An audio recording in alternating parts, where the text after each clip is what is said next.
Olá, eu sou a Ana Salomé, aluna do curso Técnico Auxiliar de Saúde. Estou acompanhada do João Pedro Barata e Jéssica Martins, do curso Profissional Técnico de Multimédia. E esta é mais uma edição do projeto de Literacia em Saúde, Saúde para Todos. Hoje, o tema é cancro, essa palavra pesada que ainda hoje nos custa pronunciar. No passado, dia 4 de fevereiro, celebrou-se o Dia Mundial do Cancro, que é evocado desde o ano 2000, com o objetivo de sensibilizar e mobilizar a população mundial na luta contra esta doença. É cada vez mais uma doença crónica da nossa sociedade. A nível mundial, a sua incidência tem aumentado e todos os anos morrem 9,6 milhões de pessoas por cancro. É como se todos os anos a população de um país inteiro, como Portugal, desaparecesse com a doença. Mas, para nos falar um pouco mais sobre este importante problema de saúde, tenho mais uma vez comigo o meu orientador da PAP, enfermeiro José Miguel. Bom dia, enfermeiro. Bom dia, Salomé. Enfermeiro, à semelhança do programa anterior, fomos testar os conhecimentos dos nossos colegas. Vamos, pois, antes de mais, ver se compreendemos qual a causa do cancro. Olá, sabes o que causa o cancro? Existem vários fatores, mas os que eu me consigo lembrar são o sol e o facto de fumar. Obrigada. Olá, sabes o que causa o cancro? Fumar e pronto, normalmente é tudo, mas pronto. Olá, o cancro pode ser prevenido? Sim, Como? deixando de fumar.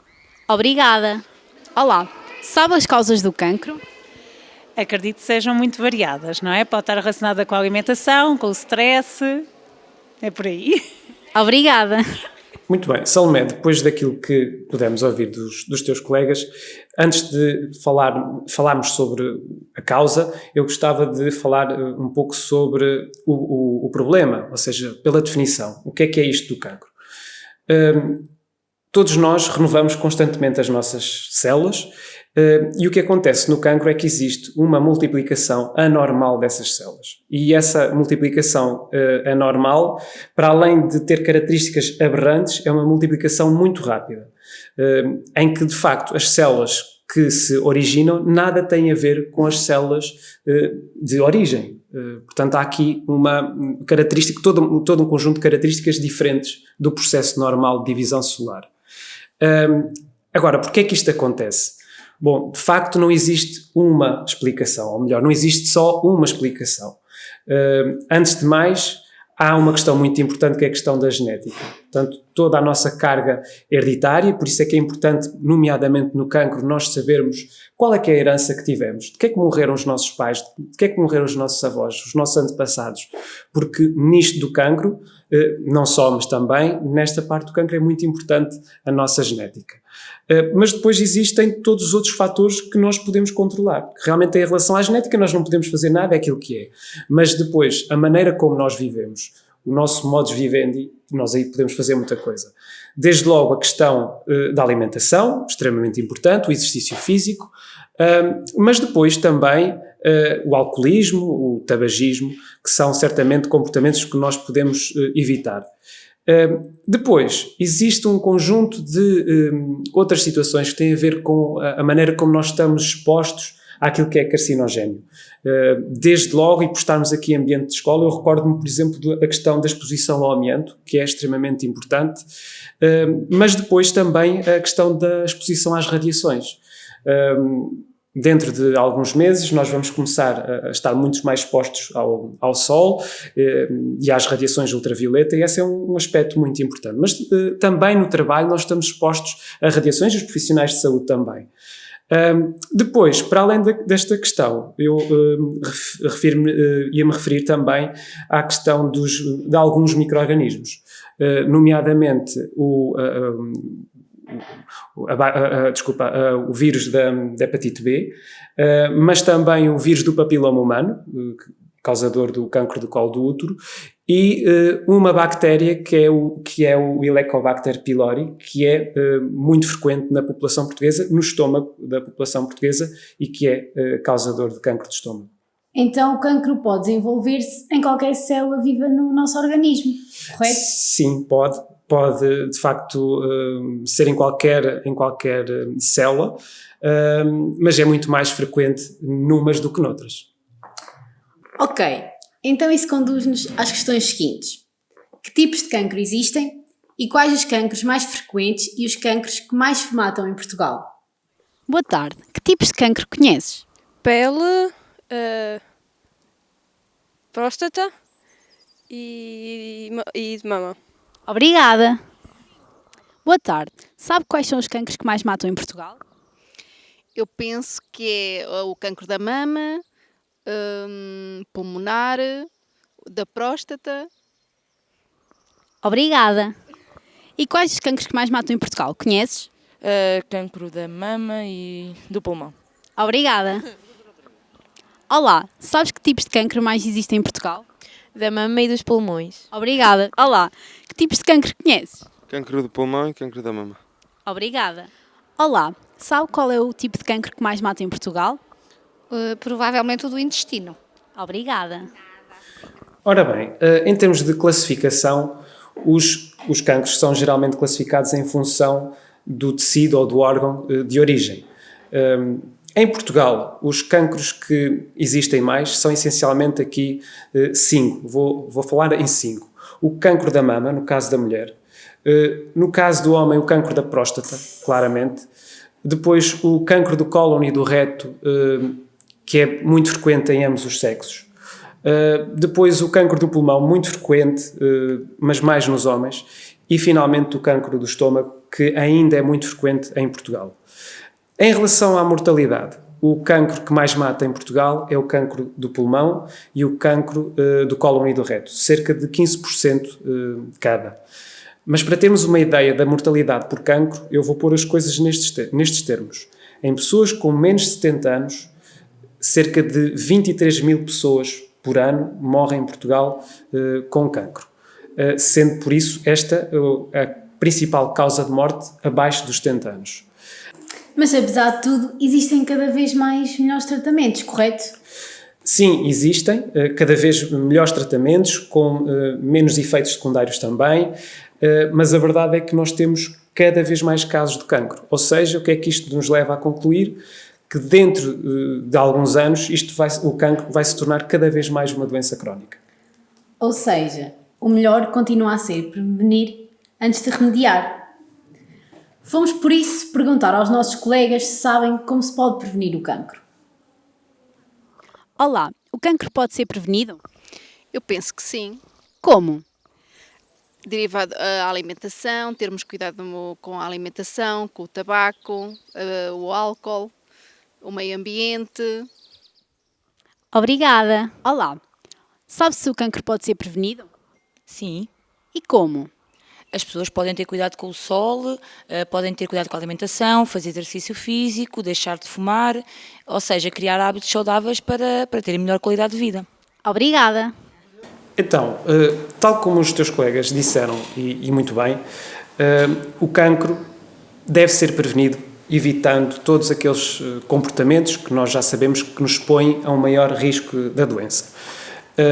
Mais uma vez, vamos falar da alimentação, sempre a alimentação, rica em fibras, em vegetais, evitar as gorduras, o açúcar e depois complementar também com o exercício físico. Não necessariamente o ginásio, se possível, tanto melhor, mas claro que a caminhada, a bicicleta, a natação são tudo atividades importantes. Depois temos a questão de evitar o tabaco e as bebidas alcoólicas. O tabaco, então, é daquelas questões que eu acho que nesta altura, nesta fase, neste caso da vossa vida, jovens, é preciso ter uma noção muito importante. Eu sempre ouvi aquela questão do eu só fumo socialmente. Esquecer essa ideia, porque todos os meus amigos, por exemplo, começaram a fumar precisamente assim, ou seja, socialmente fumavam, veio as responsabilidades do trabalho e, entretanto, começaram a ser fumadores contínuos. Portanto, o melhor é, sem dúvida, não fumar, nem socialmente. E depois o álcool. O álcool também, mais uma vez, nós devemos, todos nós, socialmente, provavelmente alguma vez bebemos álcool, consumimos álcool, mas não há necessidade de bebermos álcool, associarmos o álcool sempre à diversão. Quer dizer, é possível nós divertirmos sem beber bebidas alcoólicas. Portanto, todos estes comportamentos devem ser mantidos desde cedo. E depois, há aqui um outro conjunto de comportamentos importantes que têm a ver com o rastreio, com a autovigilância, por exemplo, no caso da mulher, a autovigilância da mama, fazer a mamografia entre intervalos de tempo adequados, cumprir com os rastreios que, no fundo, estão aconselhados a toda a população. Principalmente às pessoas de maior risco, que são aquelas que já tiveram casos de cancro na família. Isto é algo que é muito importante percebermos, porque nós temos um bocadinho a tentação, isto para tudo, mas também no caso do cancro, temos a tentação de dizer que, às vezes, pensar que acontece só aos outros. Só que os outros somos nós. Obrigada, enfermeiro. Agradeço uma vez mais a sua disponibilidade e colaboração. Boa tarde, eu sou a enfermeira Cristina Contente, do Centro de Saúde de Arganil, mais propriamente da Unidade de Cuidados na Comunidade, e tive aqui um convite da aluna Ana Salomé para integrar aqui o programa Saúde para Todos e responder a algumas questões colocadas pelos alunos da Escola Secundária de Arganil. Portanto, a primeira pergunta que me foi colocada: o que devo fazer para controlar ataques de ansiedade? Portanto, é um problema de facto muito frequente atualmente. Os jovens, e com a agravante da pandemia, aumentaram estas situações, e estes ataques de ansiedade normalmente surgem devido às emoções e associadas a uma situação de angústia, de medo, de stress, muitas vezes com problemas familiares, e depois vai-se refletir no dia-a-dia dos jovens e inclusivamente também nos adultos. Ora, estes problemas por vezes tornam-se intensos, não sei se vocês já assistiram a algum, são incontroláveis, portanto, ninguém consegue controlar no imediato um ataque de ansiedade.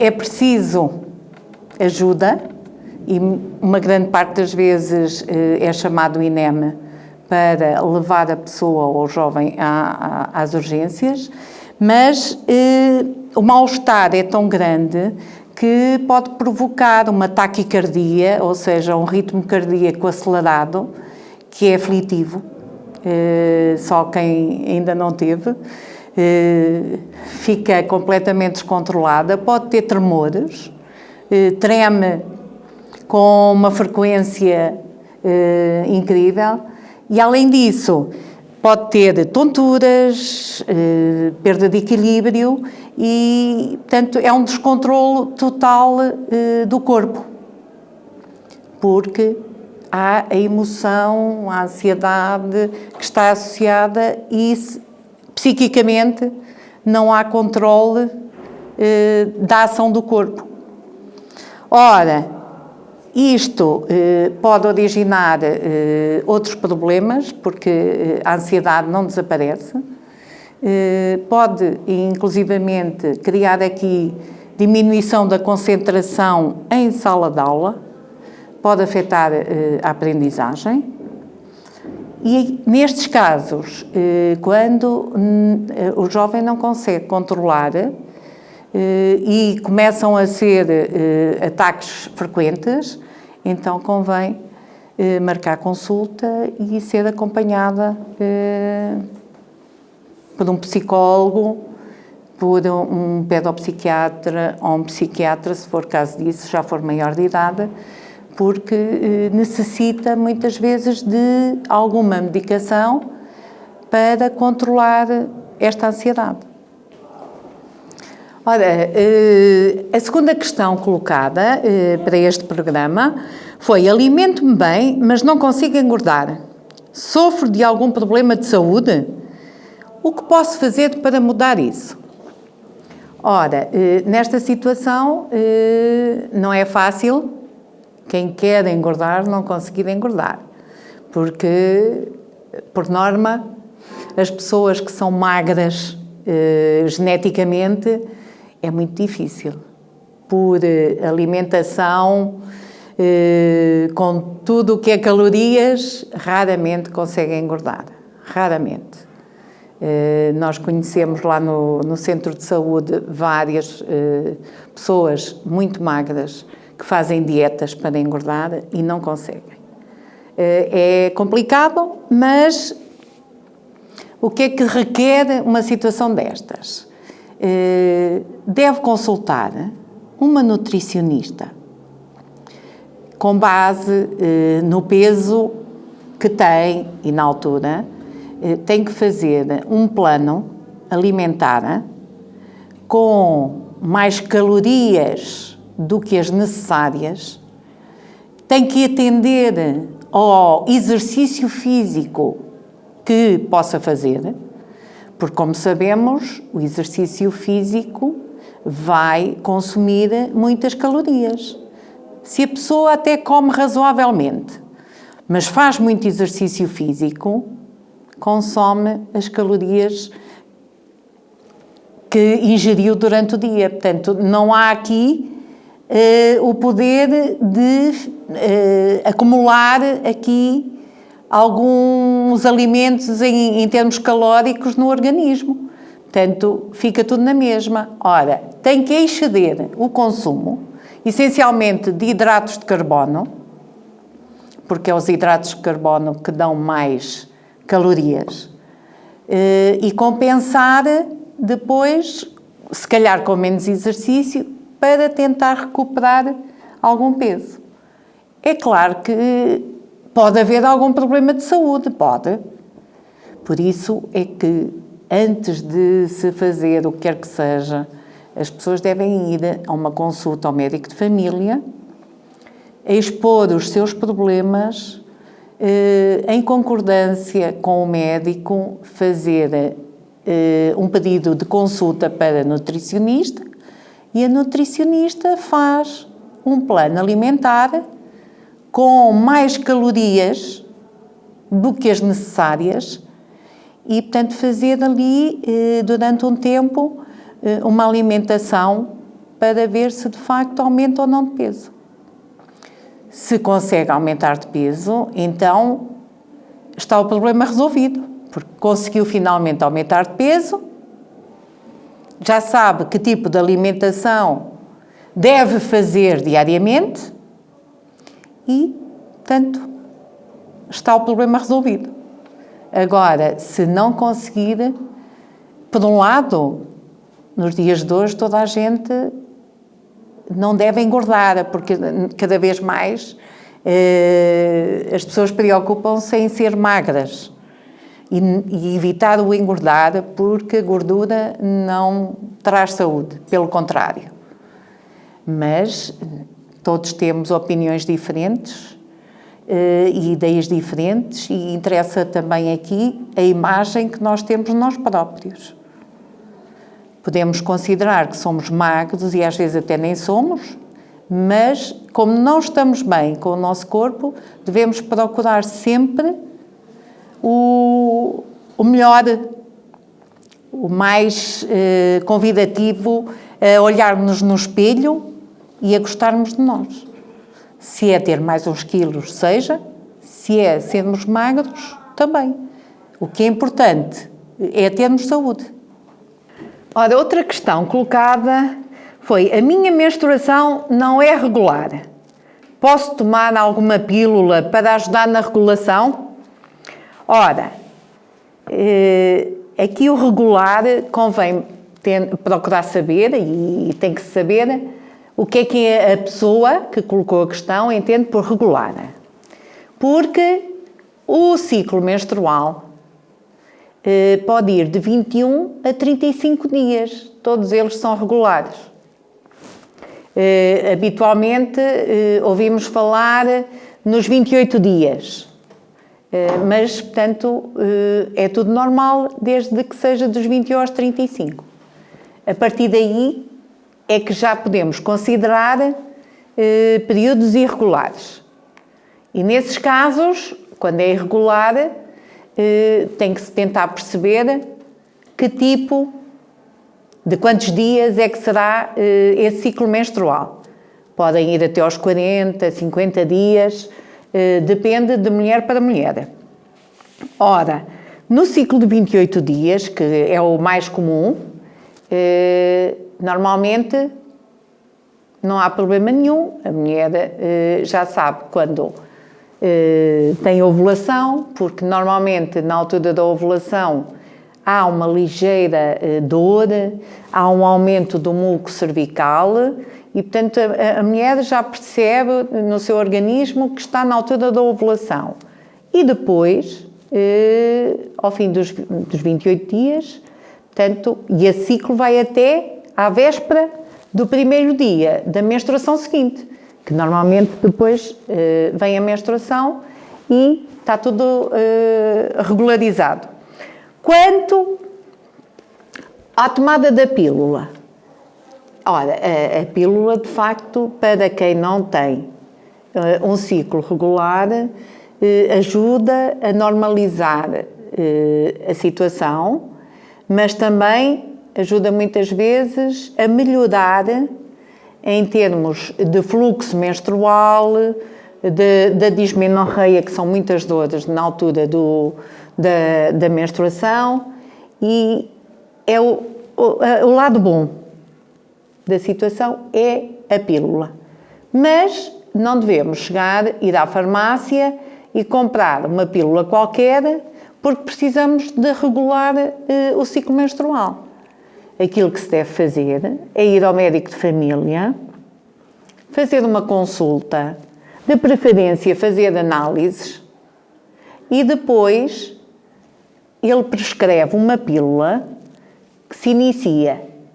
Não quer dizer que às vezes aquela pílula seja adequada para aquela pessoa.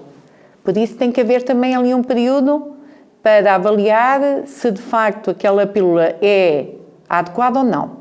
Porque muitas das vezes as jovens iniciam a toma da pílula e depois queixam-se que têm perdas durante o ciclo.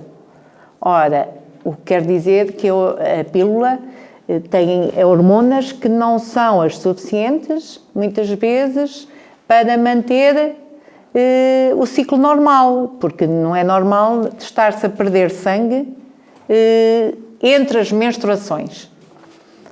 Por isso, convém que tudo seja controlado pelo médico de família, porque é ele que conhece os jovens desde cedo, porque o médico de família normalmente é o médico que acompanha a criança e depois a jovem e o crescimento, que tem as informações acerca da utente e que pode prescrever o que for melhor para ela. Já conhece os antecedentes e escusamos de estar às vezes a adquirir medicamentos sem receita médica porque não é adequado. Para finalizar o programa de hoje, faço referência agora a algumas das atividades desenvolvidas na ESA ao longo dos meses de janeiro e fevereiro. Destaco fundamentalmente o mês dos afetos, este ano subordinado ao tema "Quando faz sol cá dentro, a vida floresce". Assim, tiveram lugar diversas sessões na área da promoção da saúde mental e psicológica, dinamizadas pelas técnicas dos serviços de psicologia e orientação da escola, e outras atividades em parceria com outras estruturas e entidades, como a ADIBER, o CLDS 4G, a enfermeira Filipa Domingues, bem como a enfermeira Cristina Baeta, em representação da equipa da saúde escolar. Despedimos-nos assim, até ao próximo programa de Saúde para Todos.